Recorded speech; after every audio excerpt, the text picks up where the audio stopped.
quelqu'un va dire que lui, il croit en tel Dieu, est-ce qu'il connaît véritablement ce Dieu-là?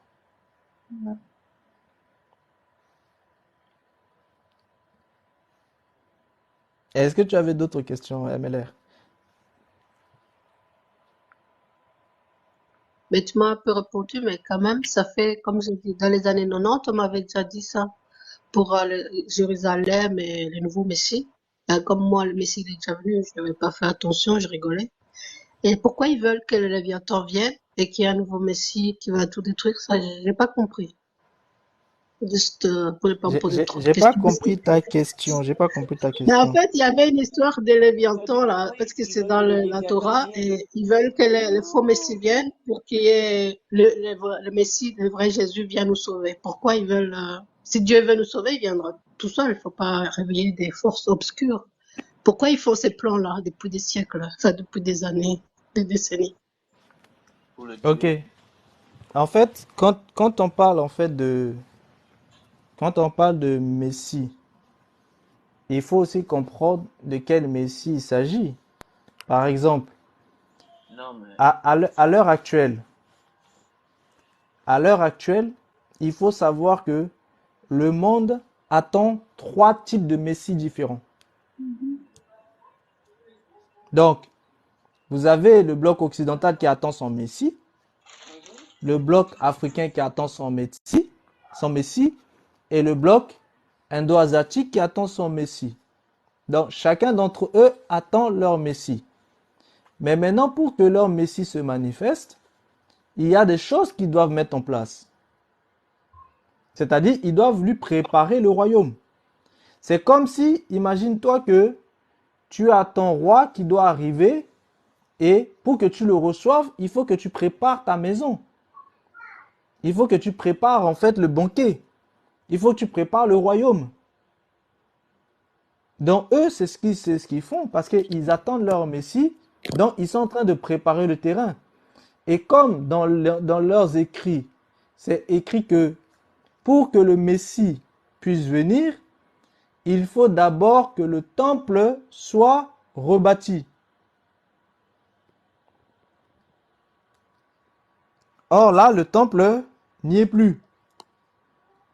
Donc pour que le Messie vienne, il faut qu'il y ait le temple. Bon, là, il n'y a pas de temple. Donc eux, pour préparer la venue du Messie, ils doivent en fait préparer la construction du temple. Mais tant qu'ils sont en guerre, tant qu'ils n'ont pas la totale gérance de la ville dans laquelle ils doivent construire le temple, ben, ils sont bloqués.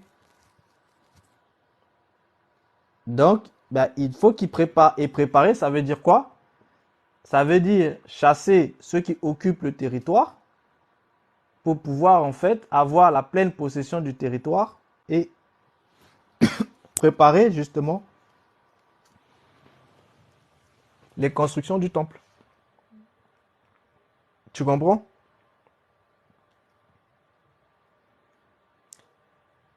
je Et pense quand on que parle de ça. Léviathan, quand on parle du Léviathan, c'est encore un autre propos. En fait, réveille. Je Oui? pense que sa question, c'était par rapport à la bataille finale, en fait. Pourquoi ils veulent que cette bataille ait lieu, en fait. Non, mais ici, il ne s'agit pas encore de la bataille finale, parce que elle a parlé du Messie, elle a parlé en fait du Léviathan. La notion de Léviathan, le Elle a Léviathan, parlé c'est quoi? Le de Léviathan, c'est le serpent des mers. ancien. Mhm. Non. Non, c'est le serpent de mer. Mhm. Oui, c'est le Léviathan, il avait beaucoup insisté Voilà. dessus. Moi, je connaissais même pas les noms. Après, C'est j'ai vu dans beaucoup de fictions. C'était en fait qui a un un- de mes profs, il était juif. Et c'était les histoires déjà israélo-palestiniens. Je savais pas que ça existait. Je demandais comment est-ce que Dieu pouvait laisser faire ça à Oui, Jérusalem avec l'histoire des croisades à l'école aussi. Je comprenais pas pourquoi c'est toujours ok, là-bas. ok. Le Léviathan, c'est le serpent des mers. Ce serpent des mers-là, il doit venir pour détruire des choses. il vient pour détruire. C'est ça le Léviathan. Bon, lui, ça a déjà été annoncé depuis qu'il va venir. Et il va venir. Mais quand on parle du Messie, il faut bien distinguer ces aspects-là entre le Léviathan d'un côté et le Messie de l'autre. Mais par contre, le Léviathan, lui, il représente un aspect de Messie pour d'autres personnes. C'est pour ça qu'il faut bien distinguer. Tout comme les chrétiens. Les chrétiens, pour eux, ils savent aussi qu'un Léviathan doit venir. Mais pour eux, ils attendent aussi la venue, la revenue plutôt de leur Messie pour les enlever. Donc tu vois, c'est aussi deux notions différentes. Les Juifs, eux, ils attendent que le Messie vienne. Parce que pour eux, le Messie n'était pas encore venu. Pour les chrétiens, ils attendent que le Messie revienne. Mais quand il va revenir, il ne viendra pas sur terre. C'est-à-dire, il ne touchera pas le sol. Il reste dans le ciel et il appelle à lui ceux qui sont élus pour qu'ils soient enlevés dans le ciel. Ça, c'est pour les chrétiens.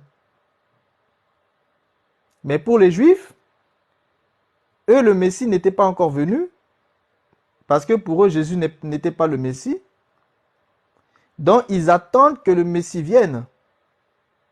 Mais pour eux, quand le Messie vient, eh ben, le Messie vient sur terre et doit entrer dans Jérusalem.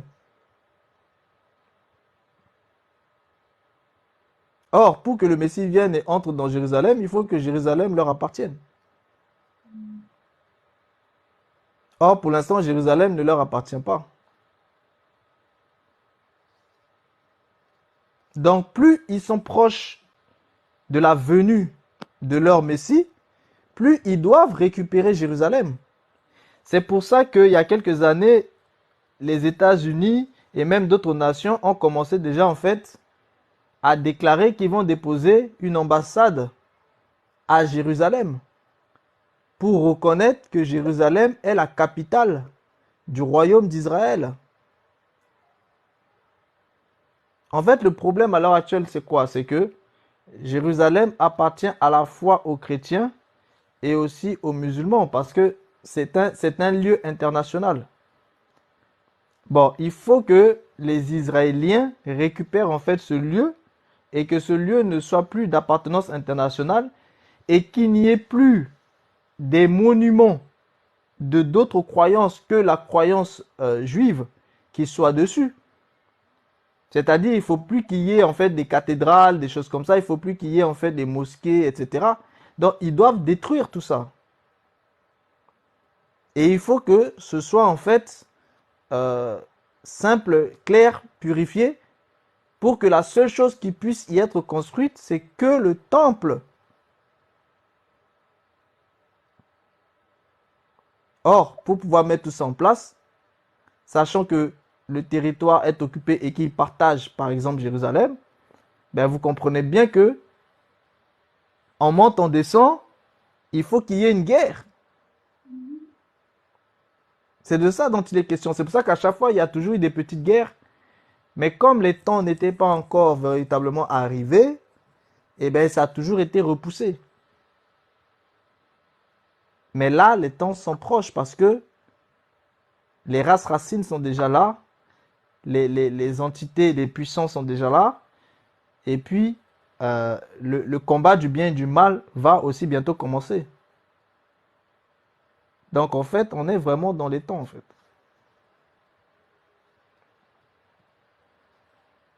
Après, il y a des choses, je ne vais pas trop développer en live public, mais en privé, j'entrerai un peu plus en détail.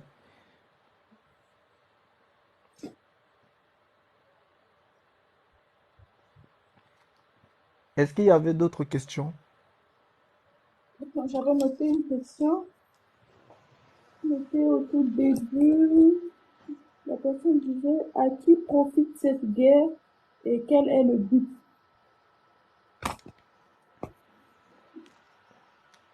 La guerre déjà, c'est pour déclencher en fait un conflit en fait euh, régional entre les différentes puissances de la région. Ça veut dire quoi? Ça veut déjà dire que, parce que vous savez que l'Iran, la Syrie, l'Égypte, toutes ces nations-là, eh ben, sont toujours prêts justement pour ce conflit-là. Et de l'autre côté, vous avez Israël, vous avez les États-Unis, et vous avez l'Occident, qui eux aussi sont prêts justement pour ce conflit-là. Ça veut dire qu'en fait, en réalité, dès que le conflit va se dégénérer, ça devient automatiquement en fait un conflit mondial. Parce que Israël reçoit de l'aide militaire directement en fait des États-Unis. Et quand je vous explique en fait que à l'heure actuelle dans Israël, vous avez les Ashkénazes et les Séfarades, mais ce sont des Occidentaux. Ce sont des Occidentaux, c'est-à-dire quand eux ils rentrent en guerre, l'Occident entre en guerre. C'est ça qu'il faut comprendre. Et ce qu'il faut aussi comprendre, c'est qu'au jour d'aujourd'hui, Israël est une puissance militaire, est une puissance nucléaire.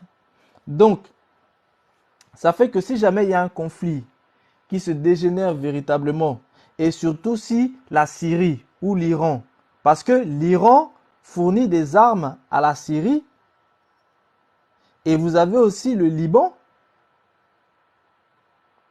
Donc, vous comprenez bien que il y a aussi des conflits avec le Hezbollah qui se retrouvent en fait au Liban.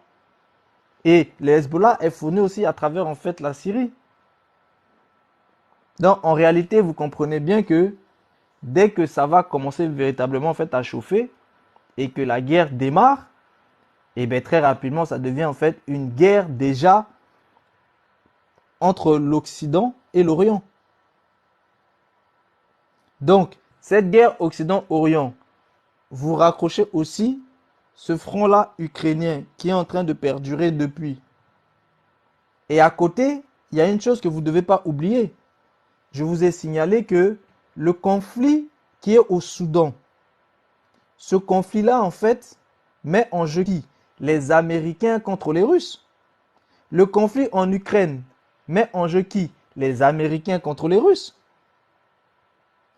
Bon, s'il y a un conflit qui se déclenche maintenant en Palestine, le souci c'est que vous avez les Iraniens, vous avez par exemple les Nord-Coréens qui eux sont en guerre depuis contre les Américains.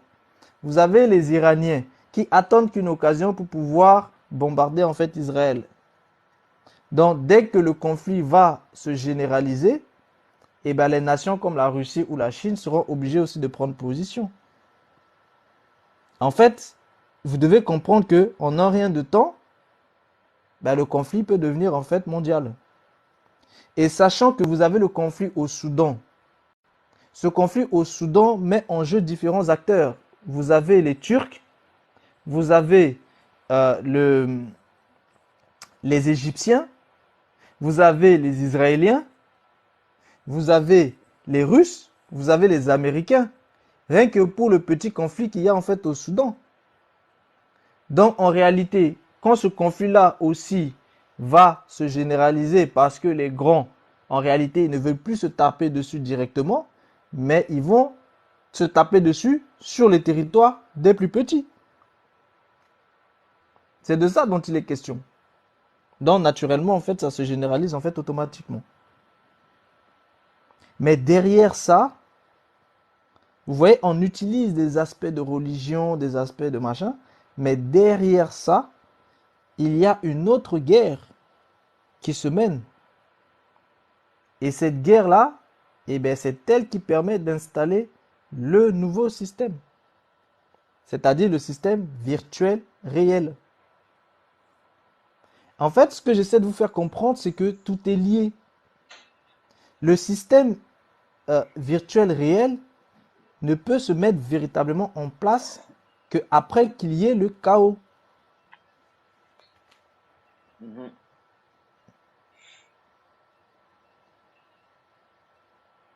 C'est lié en fait. Tout est lié. Parce que il va venir comme pour rétablir l'ordre. Le Dajjal, euh, est-ce que le Léviathan est égal au Dajjal? Euh, Déjà, c'est pas le dragon, voilà. le Léviathan, en fait, le Léviathan, vous le connaissez en fait. Non, je vais pas dire son nom ici. La seule chose que vous devez savoir, c'est que le Léviathan, c'est le serpent des mers. Le Léviathan, c'est le serpent des mers. C'est le monstre. C'est le monstre des mers. C'est celui qui règne dans l'abîme.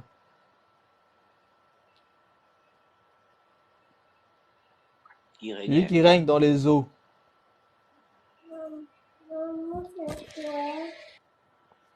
Vous le connaissez sous différents noms, hein. Mais réveille, ce que je voudrais ajouter aussi à ce que tu as dit, c'est que justement le Messie des Noirs, il doit récupérer son royaume qui est sous occupation aussi. Donc cette guerre lui profite à lui aussi. Oui, mais justement, c'est pour ça que lui aussi, il intervient dedans, justement. Parce qu'il a besoin aussi de cette guerre pour pouvoir récupérer son royaume. Mais attention, chez les Noirs, il y a deux messies. Oui, non, je parle pas du côté des étangs là-bas, là. Je parle vraiment de en haut, là, dans le delta du Nil. Ah, donc tu parles de Osiris. Oui, Oui, oui. C'est pour ça qu'il a besoin, en fait, de détruire les religions pour installer la tradition primordiale. tout à fait. Donc c'est vraiment Parce que une c'est guerre lui qui est contre derrière la la tradition religion. primordiale. Mhm. Et c'est pour ça que tous ceux qui sont, euh, vous avez tous ceux qui sont kémites, tous ceux qui sont kémites, parce qu'en réalité, ammoniens, tout ça là, c'est la même chose. C'est tout simplement pour parler en fait de, de la religion. La religion primordiale, c'est la religion osirienne. C'est la tradition primordiale. Bon, la tradition primordiale, vous devez la voir vraiment dans un cadre élargi. C'est-à-dire, il ne faut pas oublier non plus le soufisme dedans. René Guénon, Tout à vous avez fait. René Guénon, vous avez Kémy Séba, vous avez tout ça, ce sont des adeptes de la tradition primordiale. C'est-à-dire, c'est la tradition primordiale, c'est quoi? C'est la religion osirienne de base. C'est ça la tradition primordiale. Bon, vous avez aussi des aspects de l'islam, vous avez des aspects de beaucoup de choses dedans. D'où vous retrouvez le soufisme. C'est ça la tradition primordiale. La tradition primordiale, bah, c'est la base. Et c'est pour ça que ils ont besoin de détruire toutes les traditions. Derrière tradition, vous mettez le mot religion. De détruire toutes les traditions, donc toutes les religions, pour installer une tradition primitive, une tradition primordiale, une tradition qui englobe toutes les traditions, c'est-à-dire une religion qui englobe toutes les religions. Une religion universelle. Voilà.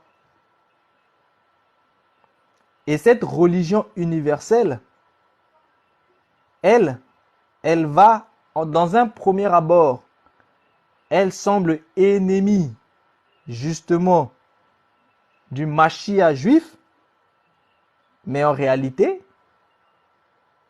bon, je ne dis pas plus.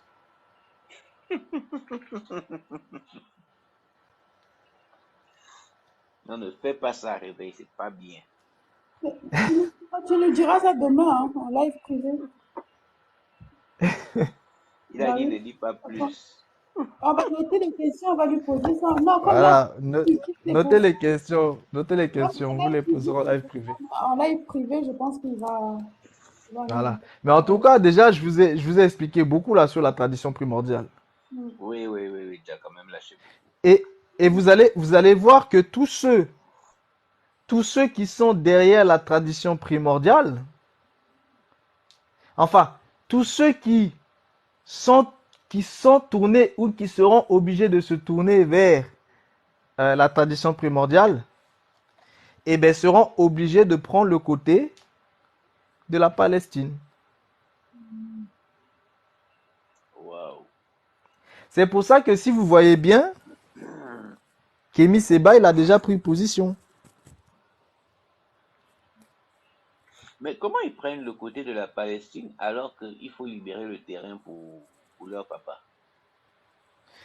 Parce que c'est quand En même eux fait, qui occupent le terrain, qui occupent les lieux. en fait, je vous ai dit, que il y a une guerre à l'intérieur d'une guerre. Il y a guerre dans guerre. Voilà. Et C'est ça ce que j'essaie de vous expliquer depuis. Il y a guerre dans guerre. Et si vous ne comprenez pas cette notion de guerre dans guerre, ça va être difficile de comprendre en réalité ce qui se passe. En fait, il y a guerre dans guerre. Et en privé, je vous expliquerai en détail pourquoi il y a guerre dans guerre. Mais il y a guerre dans guerre. Et c'est pour ça que vous allez voir qu'il y a des positionnements. C'est pour ça que les Occidentaux, eux aussi, se positionnent. Vous voyez? Parce que à la finalité, en fait, ce que vous devez comprendre, c'est que à la finalité, il y aura une réunification entre l'Occident chrétienne et Israël juive. Je ne sais pas si vous comprenez. À la finalité, il y aura réunification.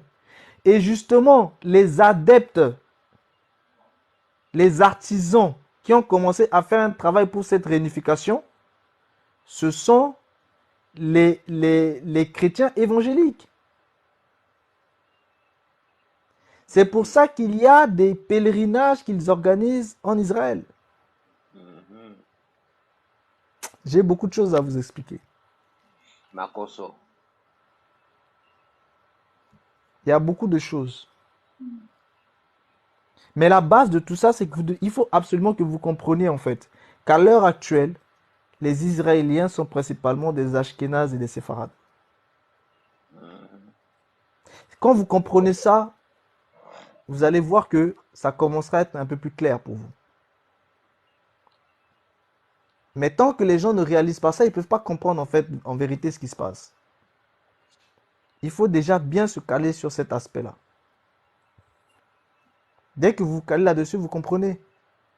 Et vous allez comprendre qu'en fait, au final, le combat qu'il y a entre l'Occident et l'Orient, ben, c'est un problème en fait, en réalité, de tradition primordiale et de Hermès Trismégis.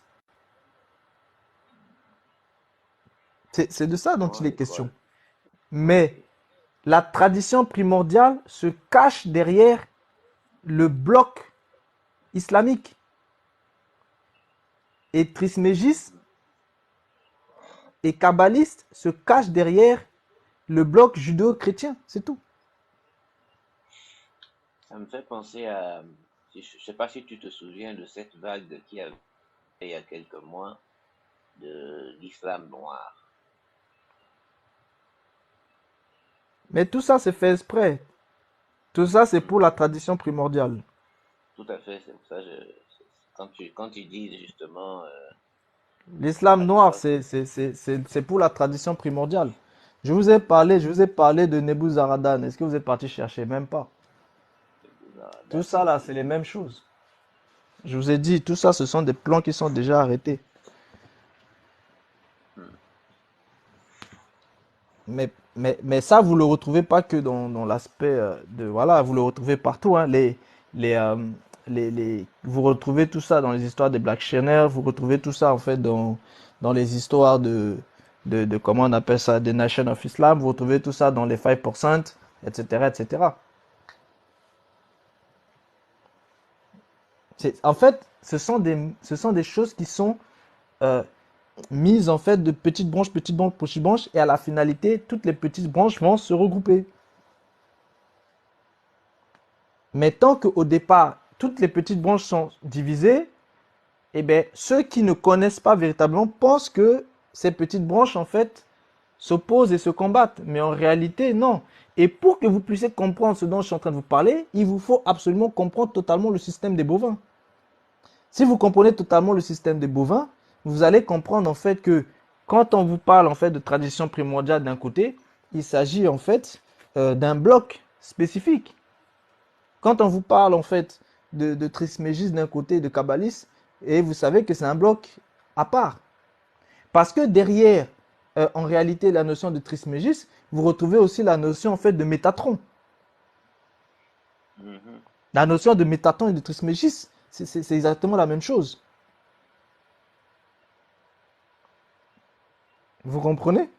Et ça, c'est directement au livre d'Enoch. Mais pour ça, il faut aussi comprendre véritablement en fait ce qu'est Hermès trois fois grand, Hermès Trismégiste. Il faut comprendre en fait ce qui est caché dans le kabbalisme et aussi ce qui est caché en fait dans le christianisme hermétique. Et avec bien sûr la gnose, rosicrucien et franc-maçon.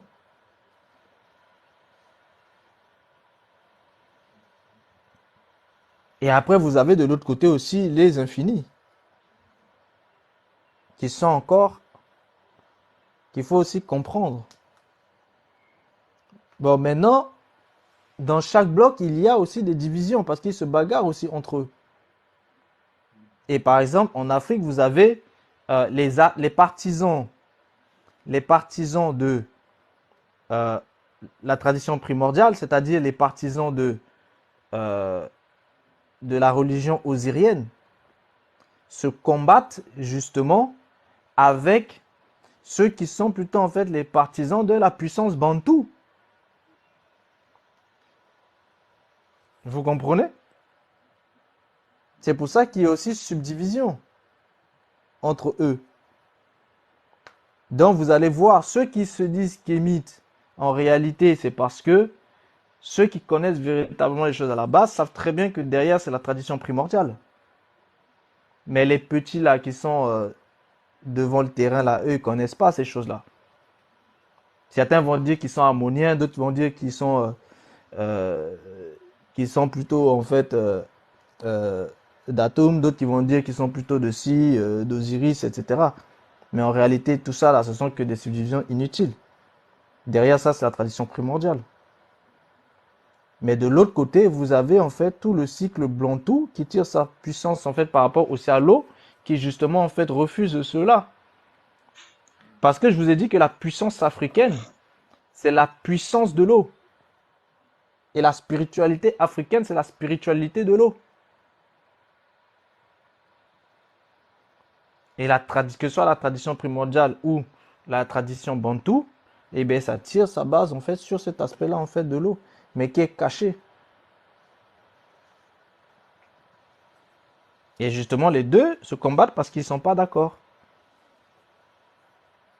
C'est pour ça que vous allez avoir d'un côté en fait les histoires des Isaiah Congo et puis de l'autre vous allez avoir les histoires en fait de Osiris, c'est-à-dire la manifestation d'Osiris qui se fait par Sia et Hu, c'est-à-dire par Thoth et puis Horus. qui manifeste l'incarnation en fait christique d'Osiris. C'est tout cela là qui a les combats en fait vis-à-vis de ça. Et ça, c'est des choses que ces combats-là vont continuer pour savoir qui va pouvoir dominer, parce que chaque région doit ressortir en fait son messie. Donc qui va prendre en fait la domination? C'est de ça dont il est question. Et pareil, en Asie aussi, vous avez pareil. Ils ont leur subdivision. En Occident aussi, ils ont leur subdivision. Et ils sont obligés en fait de se mettre d'accord, parce qu'il faudra bien qu'il y en ait un qui arrive en fait à dominer.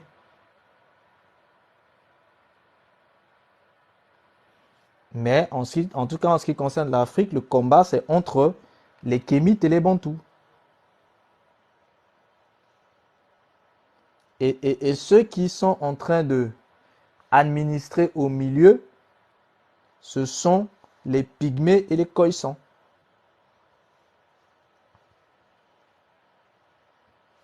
Là, je vous ai déjà dit beaucoup là.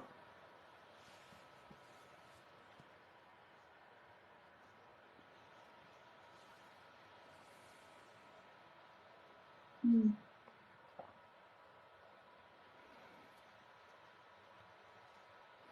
Oui, il s'agit des races racines.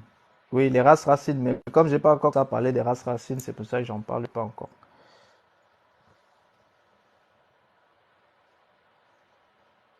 Oui, parce qu'il y a les races racines. Bon, ça c'est encore autre chose. Mais bon, ça on le développera en fait au moment opportun. Qui vous a dit que les pygmées étaient les gentils? Qui a dit que les pygmées étaient les gentils? La spiritualité pygmée, c'est quelque chose, hein.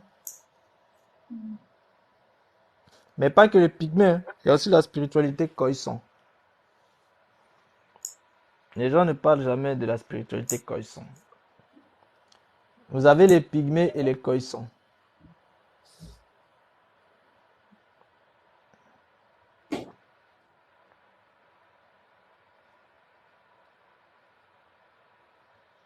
Donc, il faut jamais oublier. Pygmées d'un côté, Khoisan aussi de l'autre. Et après, vous avez les Bantous et les Kémites. Bon, quand on parle de Kémites, en réalité, Kémite, c'est une nébuleuse créée par les Occidentaux. Mais derrière ça, en fait, c'est la tradition primordiale, c'est-à-dire la religion osirienne. Le kémitisme n'existe pas, c'est une nébuleuse. Ça n'existe pas. Derrière le kémitisme, vous devez comprendre qu'il s'agit de la religion d'Osiris.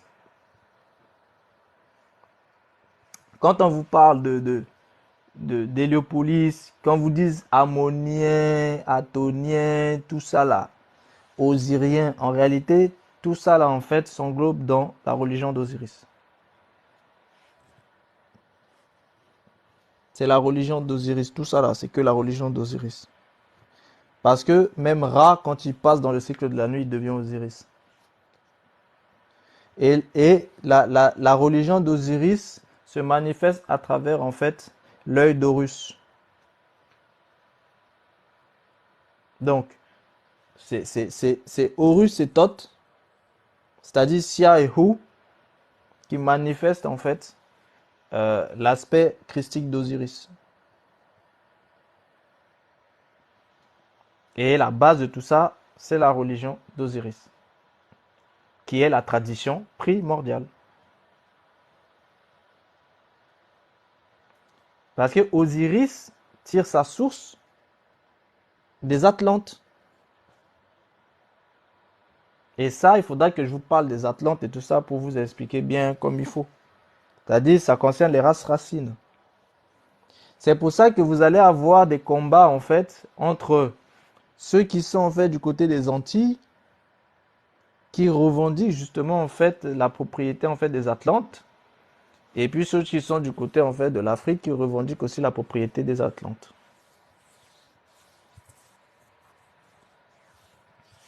Et après, vous avez les autres races racines. Au nord, les Occidentaux, ils ont le leur, etc. Vous avez d'autres races racines.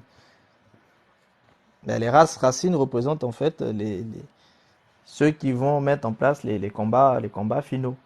Et le but de tout ça, c'est le partage en fait du monde et puis le partage du nouveau système à venir, c'est-à-dire virtuel réel. Un système dans lequel où ben, les choses classiques telles que vous les connaissez aujourd'hui n'existeront plus vraiment, les notions de croyance n'existeront plus. Ce sera en fait soit des notions en fait de magie, soit des notions de foi. Donc, qui dit magie dit sorcellerie. Vous voyez, mais on va rentrer en fait dans un cycle où vous aurez en fait de la magie spirituelle, mais vous aurez aussi de la magie électronique. La magie électronique, c'est-à-dire c'est le monde virtuel que vous avez là, quoi. Le monde onirique, le monde de l'illusion. C'est dans ce monde-là en fait qu'on se tourne. Où vous aurez aussi en fait dans ce monde virtuel, vous avez aussi tout ce qui concerne en fait les hologrammes en 3D, etc. Tout ça, c'est le monde virtuel, c'est la projection. Donc, vous avez ceux qui vont faire justement les projections de manière virtuelle et ceux qui vont faire aussi les projections de manière en fait spirituelle. En fait, c'est un autre monde. Mais pour que cet autre monde puisse véritablement se mettre en place, il faut qu'il y ait une destruction et une reconstruction. Et tout est lié avec ce que vous voyez un peu partout en fait dans le monde. Donc, on va vers des conflits mondiaux. Ne vous y trompez pas.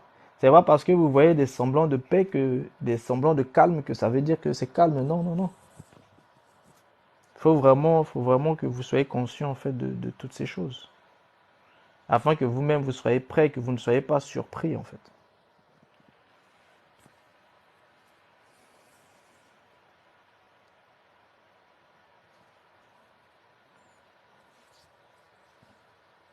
Donc voilà. Bon, je pense qu'on a fini les questions, hein. Ceux qui sont en haut, ils en ont pas, c'est bon? Je pense qu'on a fini les questions. J'ai une S'il n'y a pas question de qui n'a pas questions. rapport. Oui, Enfin, qui vas-y. n'a pas rapport, qui a peut-être un rapport aussi. Est-ce que tu as déjà entendu parler d'un endroit appelé Terre Creuse? Terre creuse. Oui. Non, c'est quoi? Selon mes lectures, c'est un accès au centre de la Terre,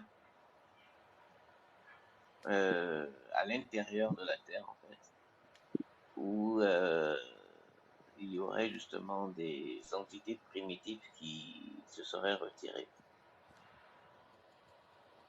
Tu parles de l'Agartha? Oui, oui, Lagartha. Ouais, je connais. Oui, oui, je connais. Oui, du coup, c'est quoi ta question? Ma question c'est euh, comment on fait pour cacher ça à l'humanité en fait? Ah, comment cacher ça à l'humanité? Ben, c'est très Oui. simple. L'humanité s'intéresse pas à tout ça. Les gens préfèrent danser, jouer, hein, profiter du corps des uns et des autres. C'est C'est malade tout ce quand qui même. intéresse l'humanité. Mais like, Les gens préfèrent se bagarrer, se disputer, crier, tu vois?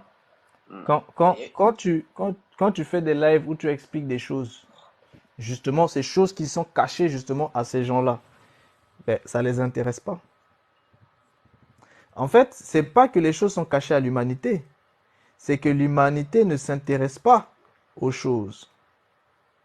C'est ça la différence. Parce qu'en réalité, de nos jours, il y a quasiment rien qui est vraiment caché en fait. Parce que vous devez comprendre qu'il y a des messages subliminaux qui sont transmis en fait à chaque instant. Regardez les Simpsons. Les Simpsons, ils ont donné combien de prédictions de choses. Prophétie. Mhm. Mais les gens ne captent pas ça. Ils ont même donné des prophéties qui se sont réalisées 10 ans plus tard, 20 ans plus tard, etc. Les gens ne captent pas ça parce que, en réalité, les gens en ont rien à foutre.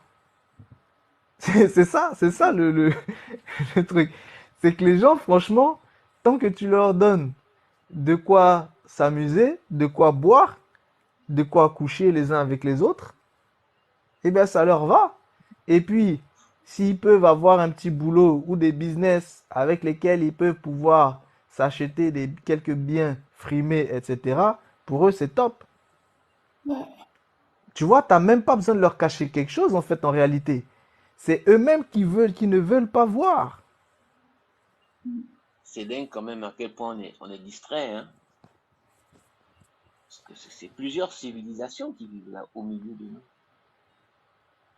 Mais oui, mais les gens s'en foutent. En fait, c'est-à-dire, l'homme est... J'arrive même pas à comprendre à quel point l'homme est devenu totalement euh, abruti. C'est vraiment le mot, quoi. L'homme est devenu abruti, c'est-à-dire, l'homme ne se confie que dans des choses matérielles, que dans des choses de la passion, du désir. Mm. C'est-à-dire, tout ce qui est intellectuel, les gens s'en foutent. Et encore pire avec les réseaux sociaux et tout ce qui s'ensuit. Et encore pire maintenant avec les IA. En fait, Mm. regardez, depuis que les IA sont là, vous avez tout un corps de métier qui change. Et vous avez des enfants qui, ben, ils vont dire, ben non, moi ce qui m'intéresse, c'est de devenir influenceur. Point barre. Vous avez des parents qui prennent leurs enfants de 1 an, de 2 ans, qui commencent à les mettre devant des caméras pour justement commencer déjà à les initier à cela. Bon, l'enfant qui commence déjà comme ça, comment tu veux qu'il ait le temps si tu commences à mettre l'enfant devant le téléphone pour qu'il danse, un enfant de 2 ans, de 3 ans qui remue ses fesses pour que les gens regardent. Bon, quel genre d'adulte tu vas faire plus tard? Comment tu veux que une C'est petite clair. fille de 3 ans, de 4 ans, qui a l'habitude de danser, d'être filmée, et en plus qui reçoit en fait des vues, etc. Bon, c'est à celle-là que demain, dans 10 ans, tu vas lui parler de ces choses sérieuses. Tu vois ce que je veux dire? Je ne connais pas. Mhm. Et les générations d'avant, on les a habitués avec les téléphones portables, etc. Maintenant, ce sont ces générations qui sont des jeunes adultes. Regarde comment ils sont. Vous voyez bien que les lives sérieux, ça ne les intéresse pas. Mais faites des choses où ça va crier, ça va se bagarrer, ça va se lancer en fait des fleurs, des ci, des ça. Ça va les intéresser. Des influenceurs qui vont faire des blagues, des choses comme ça, c'est ça qui les intéresse. Des vidéos où les gens vont twerker, etc. C'est ça qui intéresse les gens. Bon, des gens comme ça, là, c'est quelle révélation que tu vas aller leur donner? Tu vois C'est un dingue peu? quand même. Ouais. En fait, en réalité, c'est une génération Ouais. qui est totalement abrutie. Génération Mais Et, perdue. et, et, et- le réveil va être brutal. Mais oui, ça va être très brutal. Mais ça va être plus que brutal même. Il y en a Parce que qui vont quand ils péter vont des câbles. commencer, quand ils vont déclencher en fait les accélérateurs de particules, bon, ces jeunes-là, avec tout ce qui est en eux là, qui va se déclencher. C'est tout ça en fait qu'il faut comprendre. Regardez dans les écoles, on est en train d'initier les enfants à vouloir vendre en fait des préservatifs pour des enfants de 6 ans. Qu'est-ce qu'un enfant de 6 ans va aller vendre, acheter des préservatifs pour qu'on puisse lui rembourser quoi que ce soit dessus? Les choses qu'on leur apprend en fait directement à l'école. On leur apprend même en fait à se tester, à se toucher, etc. etc. Bon, tout ça là, c'est quoi? Ce sont des dépravations des mœurs. Bon, eux là, tu penses que ce sont ces enfants-là qui sont formés comme ça, là, qui vont venir chercher à comprendre des choses sérieuses? Non. Ils vont être tournés dans les désirs, ils vont être tournés dans les plaisirs de la chair, dans les plaisirs du monde, dans les convoitises des yeux, etc. C'est-à-dire toutes les choses qui poussent à la perdition. C'est de ça dont il est question. Mais en fait, quand le gars va s'installer à Jérusalem, il va un peu calmer le chaos là. C'est tous ces gens-là qui vont adhérer et perdre leur libre arbitre en fait. Oui, mais lui, il vient pour installer son règne. Il vient pas pour blaguer avec qui que ce soit, hein. Ben Celui oui, qui accepte, c'est tant mieux. Celui qui accepte pas, il est chicoté, point barre, hein. mais tout, Et justement, tout. tous ces chefs-là qui arrivent, ils se comporteront tous de la même manière, hein. Ils viennent pas pour blaguer avec qui que ce soit, hein. Tu vois? C'est ce qu'il faut comprendre. Après, maintenant, ceux qui suivent, c'est tant mieux. Ceux qui ne suivent pas, bah, c'est tant pis. Mais C'est de ça quand, dont il est quand, question. en fait, j'imagine quelqu'un qui sort de sa bulle et tout de suite on pète sa bulle et il est face à une entité qui lui dit, bon, écoute, si tu veux vivre, tu veux manger, tu veux être à l'aise, continuer à avoir une vie normale, euh, tu me vends ton Non, mais âme. ils vont pas venir comme ça. En fait, ça va être très subtil. Il faut vraiment vous compreniez que ça va pas se faire comme tout un chacun le pense. Ça va être très subtil. Regardez la subtilité qui a été utilisée pour le C. Vous avez vu la subtilité qui a été utilisée pour le C? Oui, Beaucoup oui. de gens sont tombés dedans. Mm. Mais parce que ça a été fait de manière subtile. Mais tout dépend des cultures. Par exemple, il y a des cultures où ils utilisent les machettes. D'autres cultures, ils vont utiliser la carotte.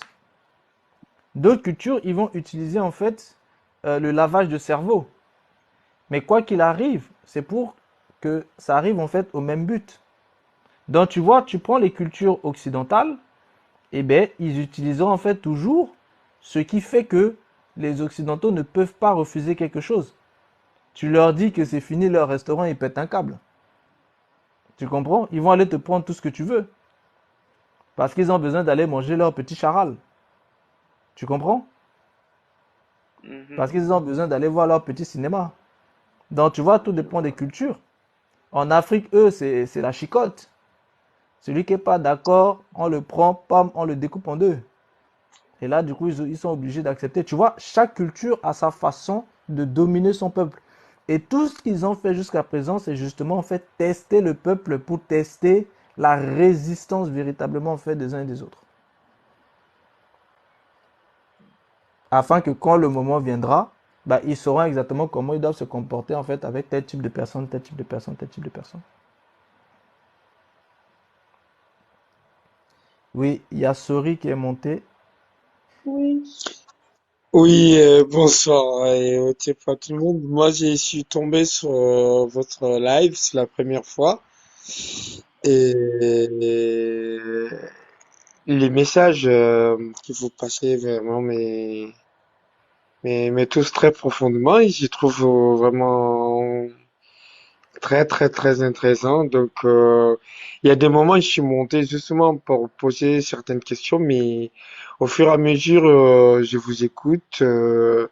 J'arrive à retrouver la réponse, peut-être ce que j'ai cherché, et je vois que euh, vraiment tout n'est pas perdu aussi, hein, parce que il y a des gens comme vous et que parfois, même si c'est pas tout le temps, mais que des fois, on a aussi la chance de tomber sur des messages comme ça, surtout sur des choses qui moi personnellement j'ignorais complètement, même si j'y ai pensé, mais à beaucoup de choses dont vous venez de dire, mais il y a des choses que vous racontez, en fait, ça a passé dans ma tête comme si c'était un film ou c'était un pensée alors que j'ai jamais vu ça en film ou que j'ai jamais étudié ça dans une salle de classe, mais il se passe des choses et quand je vous entends parler, ça me touche vraiment, je tenais vraiment à vous encourager et dire que vraiment les ancêtres, c'est vrai qu'ils sont là, il y a les messagers parmi nous encore, quoi. C'était pour vous remercier vraiment que j'ai trouvé très intéressant, quoi. C'est éducatif et c'est très important pour surtout pour nous, comme vous venez de le dire, nous les Noirs, nous Kémites, parce que moi je vous écoute depuis Conakry, Guinée. Et du coup, je suis vraiment content de vous écouter. Je vous encourage très fort. Voilà. Merci à toi. Ouais. Merci à toi. Et puis bon, c'est un plaisir. On fait régulièrement, on fait des lives pour essayer de parler de tout type de sujets, pour Ouais, pouvoir ok. s'édifier en fait les uns et les autres. Et puis bienvenue à toi alors du coup. Ah, d'accord. Merci beaucoup. Vraiment, bon, je suis content de vraiment de vous écouter avec beaucoup d'intérêt. Et puis, en fait, dans vos explications aussi, j'ai peut-être comme c'est ma façon d'être ainsi, mais j'ai des inquiétudes aussi parce que moi, j'ai vis dans un pays ici complètement aliéné, complètement.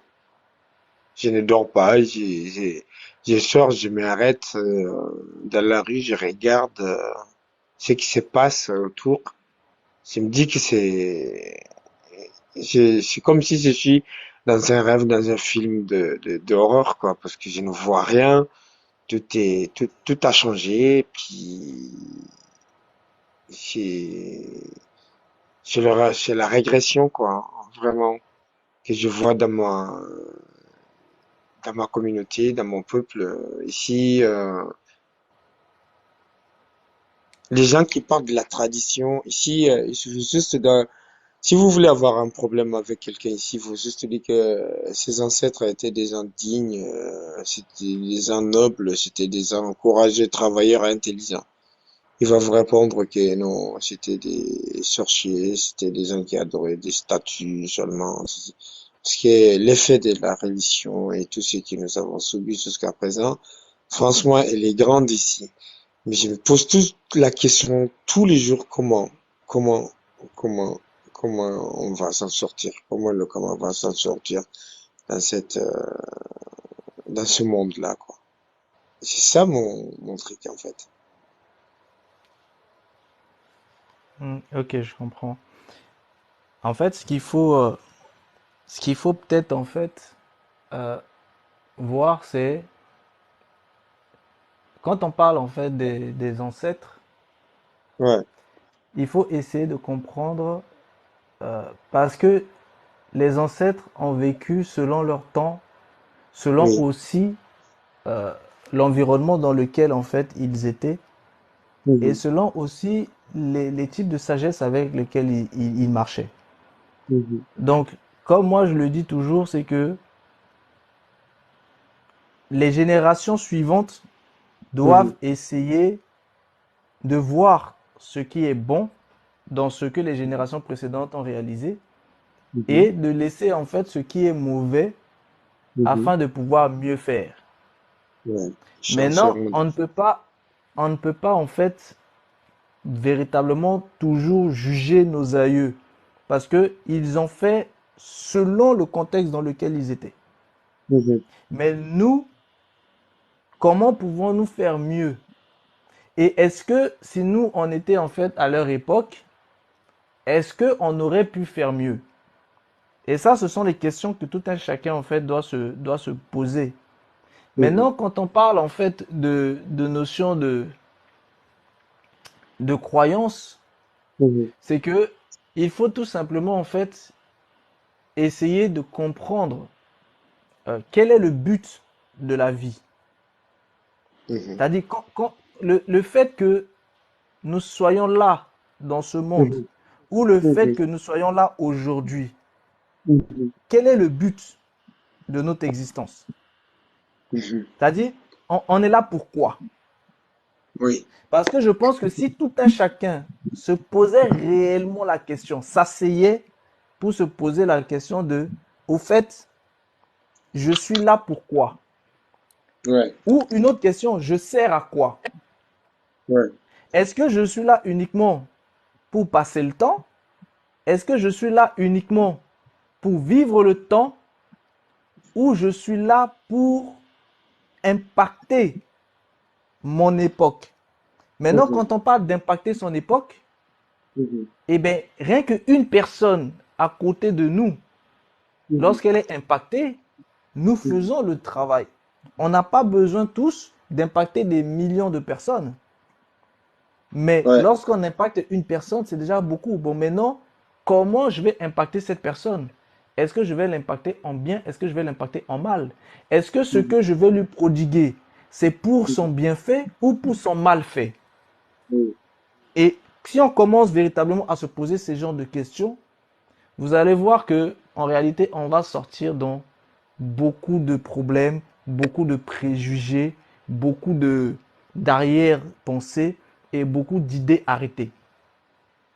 Parce qu'on va Ok. se rendre compte qu'en fait, en réalité, si je suis là, c'est pour que je pratique quelque chose de bien pour mon prochain, afin que mon prochain aussi puisse pratiquer quelque chose de bien pour moi. Parce que ce Oui. que l'on sème, on le moissonne. C'est pour ça souvent je dis en fait aux uns aux autres, il faut faire attention par exemple aux paroles que nous donnons. Parce que la parole, la parole, elle est vivante et elle est agissante. Donc par nos paroles, Oui. nous créons beaucoup de choses. Ouais. Donc vaut mieux encore beaucoup bénir plutôt que de maudire des gens. Pourquoi? Parce que quand tu Ouais. bénis, tu produis des Ouais. bienfaits. Mais quand tu Ouais. maudis, tu produis des mauvaises choses. Or, les Ouais. mauvaises choses que tu produis, ce sont des vibrations avec lesquelles tu te connectes. Et quand tu te Oui. connectes avec ces vibrations-là, ces vibrations reviennent aussi automatiquement en fait sur toi. C'est pour ça que je dis la véritable question, c'est vraiment de se poser la question, quel est mon but sur Terre? Ouais. Et bah, malheureusement, cette question-là, et je ne vois pas combien d'entre nous se posent ces mêmes questions. Et c'est ça le truc, parce que les personnes qui sensibilisent, qui donnent des conseils et qui réveillent les consciences, comme vous, et comme vous le dites tout à l'heure, beaucoup de gens ne s'intéressent pas. Préfèrent aller regarder les gens en danger, ou bien raconter qui racontent la vie des gens, ou voilà. Mais des choses comme ça, ils s'intéressent pas. Et c'est là, et le nombre est en croissance parce que nous ici, en Guinée par exemple, en Afrique ici, c'est vraiment l'ennemi qui éduque, quoi. Tu vois, c'est l'éducation de bourreau, c'est l'autophobie, l'école coloniale, tout est rien, tout, en fait, il n'y a rien de nous-mêmes, en fait. Nous ne sommes plus un pays, nous sommes des locataires, en fait. Des locataires de notre propre continent, des locataires. Nous ne sommes plus chez nous. Nous n'avons ni rien. Et je sais pas par quelle magie, quel chemin, quel truc on va passer, par quoi on va passer pour vraiment arriver au but final, cette unification de notre continent, quoi. Parce que je pense que c'est là qui va libérer tout le reste. Mais comment y arriver? Ça, C'est c'est ça. c'est la, tu sais, c'est l'amour du prochain. Parce que, je te Ouais. donne un exemple. Mhm. Lorsque, lorsque, lorsqu'on s'aime soi-même, Mhm. on n'aimerait pas en fait mourir. On n'aimerait pas euh, avoir faim. On Ouais. n'aimerait pas avoir soif. Ouais. Ça veut dire que cet amour que chacun a pour soi, si Ouais. seulement il pouvait en fait transposer ça envers une personne, Ouais. le problème serait réglé. Ouais. Tu vois, donc Et, en réalité, en fait, tu comprends bien que le problème, en fait, de quand des peuples sont affamés et assoiffés, il ouais. y a quelque chose qui va se soulever en eux. Au lieu Ouais. qu'il y ait de la solidarité qui se soulève, il va y avoir de l'égoïsme.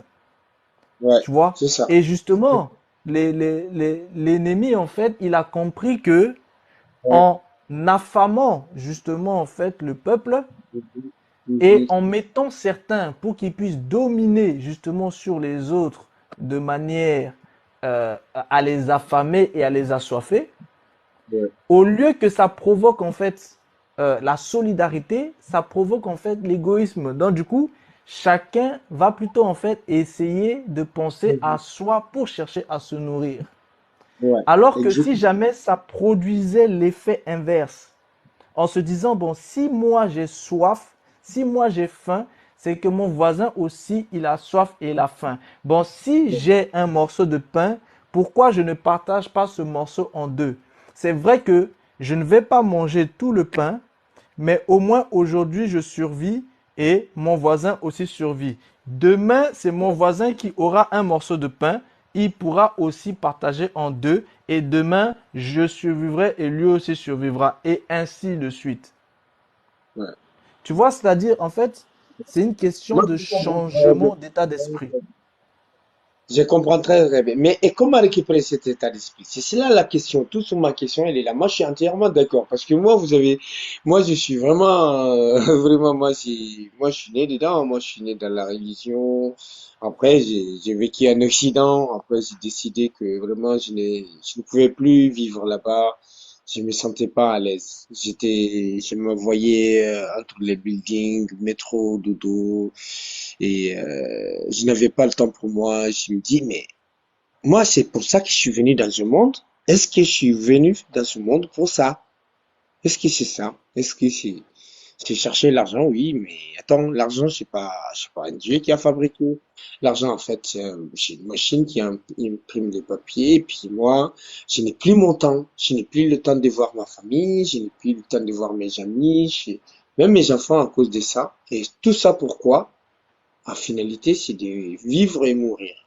Et dans ça, j'ai décidé de rentrer ici en Afrique, quoi. Là, je suis au champ, là. Je suis dans mon champ, tu vois. Je Ça, parle.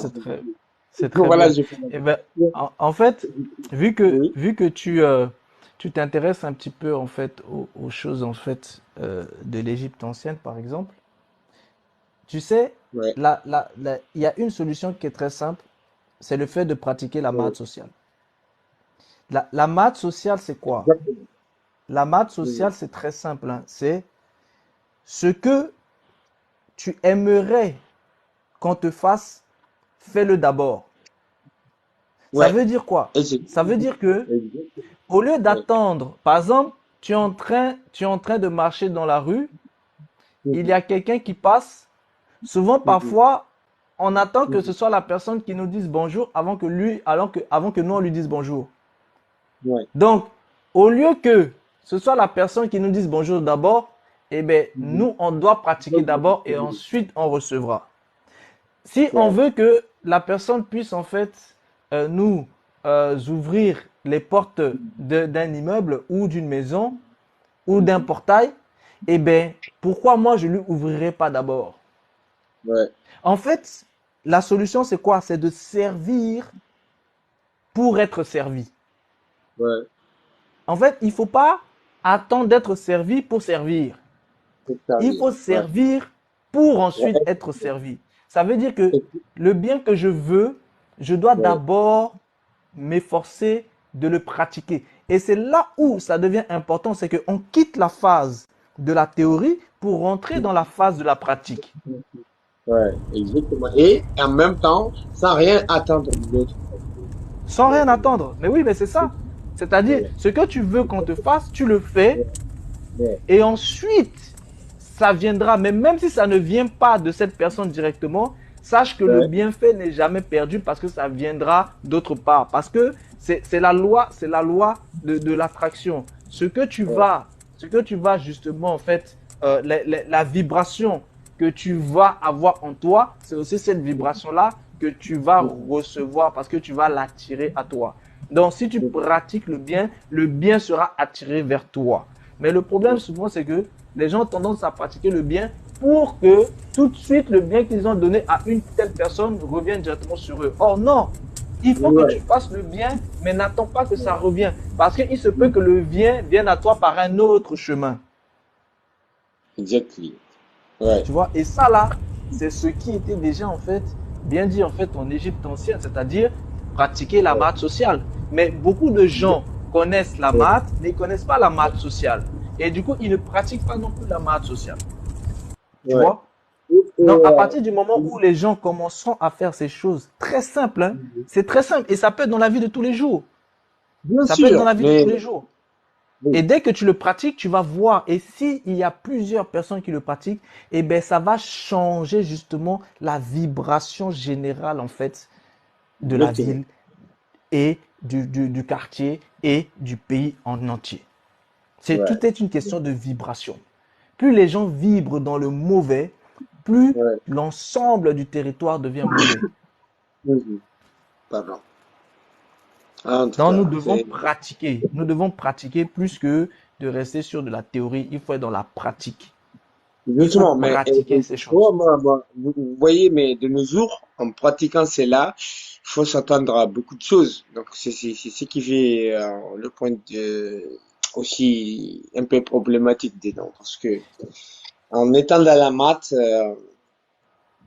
ici, c'est difficile parce que vous vous sentez presque tout seul. Moi, parfois, je me sens tout seul. Je me Mais si vois, tu pratiques, Mais c'est si pas tu pratiques, difficile de regarde, dire bonjour aux voisins dans le quartier, c'est laisse, pas difficile laisse de la louer une maths voiture. et bien sûr, pratique je plutôt la rigole. maths sociale. Tu Je suis vois, en si train de tu pratiques pratiquer la ça. maths sociale, tu vas Très voir bien. que en pratiquant la maths sociale, eh Mhm, ben, ce sont tes actions qui mhm, vont faire en sorte que les mhm, gens vont t'apprécier. Parce qu'en réalité, l'homme est comme mhm. ça. L'homme a besoin de voir, malheureusement, pour croire. Donc, à partir du Ouais, moment où les gens voient que tu produis une action, eh ben, ouais. l'action parlera désormais pour toi. Et le problème, souvent, c'est ça, c'est que on tarde souvent à produire, en fait, des bonnes actions. Mais par contre, pour les mauvaises, on est pressé. C'est comme si nos pieds courent vers les mauvaises actions, mais on va Ouais. en reculant pour les bonnes actions. Et c'est ça Mhm, qu'il faut changer absolument. C'est que il faut se précipiter pour faire des bonnes actions. Et souvent, les bonnes actions, en réalité, ça ne coûte jamais. La seule chose, mhm. quoi, c'est que si je dis bonjour et que la personne ne me répond pas, ben, C'est il n'y a que pas. mon orgueil qui peut un peu être touché. Mais mon orgueil, c'est quoi? Vous voyez un peu? Ouais. Et c'est toutes ces choses-là, en fait, qu'il faut commencer, en fait, à faire. C'est-à-dire, on doit lister. Chacun, par exemple, doit lister, en fait, que voilà, moi, j'aime pas qu'on me fasse telle chose. Et bien, ça, là, il faut que tu commences à faire un travail pour ne pas que tu le fasses à quelqu'un. Moi, j'aime pas qu'on m'insulte. Ça, là, ne le dis pas, ne le fais pas à quelqu'un. Moi, j'aime Exactement. pas qu'on me néglige. Et bien, ça, là, ne le fais pas non plus. C'est-à-dire, tout ce Oui, oui. que tu n'aimes pas qu'on te fasse, Ne le eh bien, fasse le pas alors. travail que tu devrais te donner à faire, c'est de tout faire pour ne pas le faire à quelqu'un d'autre. Ouais. Je suis Vous en allez train. voir que si les gens mettent ça en pratique là, c'est terminé. Mais ça c'est difficile parce que moi, par exemple, moi j'ai décidé, je vais vivre dans la maths. Mais ici, vous savez, les gens peuvent te détester tout simplement parce que voilà, il est 14 heures, ils t'ont pas vu aller à la mosquée avec eux. Après, ils vont te dire, mon gars, puis surtout moi maintenant, j'ai devenu un quotidien pour moi et voilà, je peux pas accepter ça. Et puis voilà, je suis né d'une famille, tout le monde musulman. Il y a même des fanatiques maintenant qui sont introduits dans la famille, ils sont quittés dans l'islam que nous connaissons, ils sont dans le wahhabisme maintenant. Tu peux même voir les sœurs qui complètement, totalement voilées, je peux même voir leur visage, alors que même mes propres cousines, alors quand j'ai quitté ici, j'ai les laissé ici en partant en Europe là-bas, à l'époque, on rigolait, on jouait ensemble, on s'aimait bien, mais là, ça va faire plus de 20 ans. Celle-là, ça fait plus de 20 ans qu'ils sont là. Ils sont vivants. Moi, je suis là, mais je peux pas les voir. Et tous ces bêtises-là, comme si c'est un dieu qui a fabriqué les habits, j'ai essayé de même les faire comprendre que l'habillement a été inventé par l'homme noir. Et j'ai essayé de tout faire, mais il te prend pour un égaré, un fou. C'est difficile d'évoluer, mais je me demande comment quand même on va y arriver. Parce que moi-même, j'ai fait de ça, j'ai eu des problèmes, j'ai fait des vidéos dans les manifestations à Paris là-bas à l'époque où j'ai parlé un peu des Dogons, des musulmans, il faut qu'on soit unis. Dans ça, les vidéos là sont arrivées ici, il fallait voir comment tout le monde te reset, ta propre famille te reset juste parce qu'ils t'ont vu critiquer cela. Donc, et c'est très difficile d'évoluer et de faire parler nos ancêtres, nos traditions et nos valeurs. Vous voyez, parce que tous les jours on nous éduque pour qu'on devienne plus complexé, pour qu'on fait plus perdu. L'autophobie en fait. Donc, quand on pratique l'autophobie depuis la naissance, même dans nos petits écrans ici en Afrique, tous les séries, tous les trucs que tu vois, ça vient de l'Occident. Nos propres télé ne produit pas, nous ne sommes plus rien en fait. Donc, si je peux dire ainsi, sans toucher des bonnes personnes et tous les combattants qui se battent nuit et jour comme vous, comme tant d'autres, pour conscientiser les gens. Vous voyez? Et c'est difficile de parler à nos frères. C'est difficile parce que ils sont complètement le cerveau est pris. Voilà, ouais, le cerveau est pris en otage. Vraiment, c'est très profond. Et, et moi, ça me met mal, quoi. Parfois, j'ai du mal à parler, mon frère. Ça me touche très profondément. Je le parle parfois, j'ai envie de pleurer quand je vois tout ce qui se passe et je vois la potentiel. Je vois ce qu'on peut faire, ce qu'on peut réaliser, ce qu'on peut faire en étant main dans la main, retournant vers nous-mêmes et puis, mais voilà, quand je suis assis avec les amis, tu dis, bon, mon gars, voilà, tu vois, allez, lève-toi, on va prier. Tu dis, tu ne vas pas tout de suite. Oh là là, tu es devenu kafri, tu es devenu ceci, cela. On te traite de tout le nom. Vous voyez, moi, j'ai même m'habillé dans les habits traditionnels africains. Tout ça, parfois, c'est mal vu. Tu vois, ça, il dit, ah, mais c'est les féticheurs qui portent ça, hein. Bon, tu vois, même si des choses que nos arrière-grands-parents se sont assis, réfléchis, convectionnés dans nos valeurs. Tout est tombé dans l'eau. Vous voyez, et donc, c'est très difficile. Mais moi, comme vous le dites, effectivement, je suis comme ça. Mais quand vous êtes honnête et sincère, vous voulez être dans la maths, parfois vous aurez beaucoup de connaissances avec les gens, vous rigolez, mais au fond, en vraie vie, au fond, vous êtes seul. Parce que si vous n'êtes pas hypocrite, vous, vous restez seul. C'est difficile. Vous voyez, je sais pas si vous me comprenez un Non, mais peu. non, mais je te comprends, il n'y a Voilà, pas de souci. Il y a peut-être voilà. Adé qui veut s'exprimer. Oui, Voilà. Adèle, un peu. Et je vous raconte la vie réelle d'ici, quand, parce que je vais pas juger toute l'Afrique, parce que non, je suis pas dans toute l'Afrique non plus, mais voilà, je vous raconte un peu ma vie quotidienne, voilà. Mais je me décourage pas. Vous voyez, parfois, moi, je fais exprès, hein, j'avais une voiture, et quand il va pleuvoir, je sais que là, les gens, ils ont besoin de transport, je viens, je prends un long trajet, genre 10 kilomètres, j'ai dit direct, hein. J'ai dit, je m'arrête pas au cours de la route, d'un tronçon à un tronçon. Je sais que là, voilà, dès qu'il rentre dans la voiture, vous voyez, donc, je commence à parler. Je commence à parler. Mais je sais qu'il peut pas descendre, mais je ne les fais pas payer, c'est gratuit. Donc, ils sont obligés de m'écouter. Je sais que même s'ils vont penser que je suis fou, au fond, ils sont touchés. J'ai fait de mon côté. J'ai fait de mon côté. Intelligemment, quoi, sans me prendre la tête avec les gens, sans tout ça, mais c'est difficile, là. Même quand ils passent, tout le monde te regarde. Tout ça, ça veut dire beaucoup de choses. C'est difficile, hein. Voilà.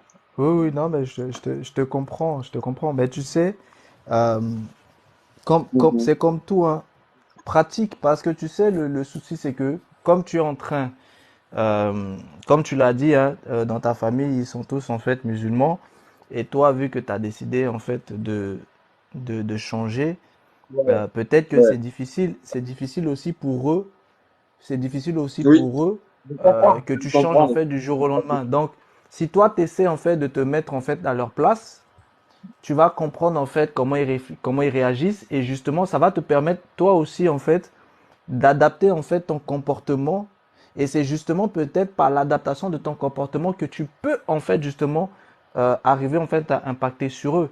C'est-à-dire si toi tu pratiques justement ce que tu aimerais que eux ils puissent en fait faire vis-à-vis de toi, c'est comme ça que tu vas pouvoir leur transmettre cette vibration en fait positive afin que eux Ouais, aussi par la suite ils puissent en fait comprendre. Tu vois, non? exactement. Je suis d'accord. Je suis d'accord avec vous, mais sur d'autres, ça va quoi. Mais parfois, j'ai essayé deux, trois fois, vous voyez, m'asseoir avec les sœurs, mais tu vas voir dans la maison, comment, à quatre, cinq, voilà mon gars, et tout le monde, et puis y a plus de monde. C'est un truc de fou. Mais parfois, je Oui, dis, mais c'est pas oui, vrai. mais On n'est pas né dans ça quand même, mais on était musulmans, mais notre père, notre maman n'ont jamais fait ça. Mais attendez, mais attendez, mais non. Parfois, c'est difficile, là, je me dis, mais oui, moi, mais justement, mais pourquoi je rigole de ça? tu sais, euh, Ouais. un véritable combat doit être forcément difficile. Donc, Ah là là là. du coup, si tu vois que c'est difficile, c'est là où toi tu devrais redoubler en fait d'efforts. Mais du coup, tu dois plutôt redoubler de comportement. C'est-à-dire, euh, Mhm, désormais, toi aussi, mhm, fais un effort de ne pas les juger et de mhm, pouvoir en fait justement en fait le jugement que toi tu aimerais. qu'ils ne puissent pas te donner, toi aussi ne leur donne pas en fait ce jugement. Parce que tu sais que le souci, c'est que le jugement en fait est aussi vibratoire et le jugement en fait s'attire. C'est-à-dire quand on juge en fait une personne, le jugement que nous avons vers cette personne-là est aussi vibratoire, donc ça revient aussi en fait sur nous. Ça veut dire qu'en fait, en réalité, la seule façon justement en fait pour vaincre en fait un jugement, même nous concernant, c'est de nous-mêmes nous abstenir en fait d'émettre en fait de jugement, d'abstenir de juger. Donc du coup, si toi tu te positionnes dans cet état d'esprit-là, tu vas voir que tu vas justement en fait mettre maintenant naturellement des actions qui vont faire que eux naturellement, ils vont voir ton comportement et ton comportement va impacter même vibratoirement en fait sur eux. Et du coup, tu n'auras même pas besoin de parler, tu n'auras même pas besoin de convaincre, mais c'est la vibration que tu dégages qui va impacter en fait sur eux afin que cette vibration puisse aussi en fait interagir directement à nouveau avec